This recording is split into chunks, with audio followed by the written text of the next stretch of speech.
Conduite par le ministre britannique des Affaires étrangères David Lammy, la délégation du Royaume-Uni est venue exprimer de vive voix au chef de l'État, Félix-Antoine Tshisekedi Tshilombo, tout le soutien diplomatique que ce pays apporte à la République démocratique du Congo en ce moment où sa souveraineté et son intégrité territoriale sont mises à mal par le Rwanda.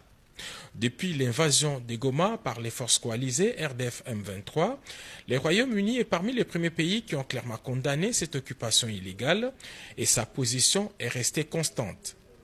Dans toutes ses prises de position publiques et dans différents échanges téléphoniques, la monarchie britannique continue de faire valoir le principe de l'intangibilité des frontières et ne cesse d'appeler au retrait pur et simple des troupes rwandaises du territoire congolais. Pendant près de 2 heures, le président de la République démocratique du Congo et les chefs de la diplomatie britannique ont passé en revue la situation sécuritaire et humanitaire dramatique dans les nord et sud Kivu.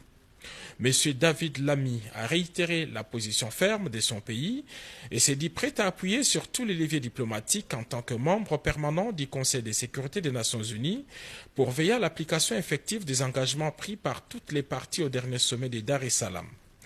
En cas de non-respect, le Royaume-Uni n'exclut pas d'aller jusqu'aux sanctions contre les agresseurs. Devant les conseils de sécurité au G20 ou encore au sein du groupe de contact international pour la région des Grands Lacs, le Royaume-Uni a choisi de rester aux côtés de la République démocratique du Congo et de son peuple. Pour lui, l'intégrité et la souveraineté de la RDC doivent être sauvegardées. Pour sa part, le président de la République a remercié son interlocuteur pour le plaidoyer en faveur du respect de la Charte des Nations Unies.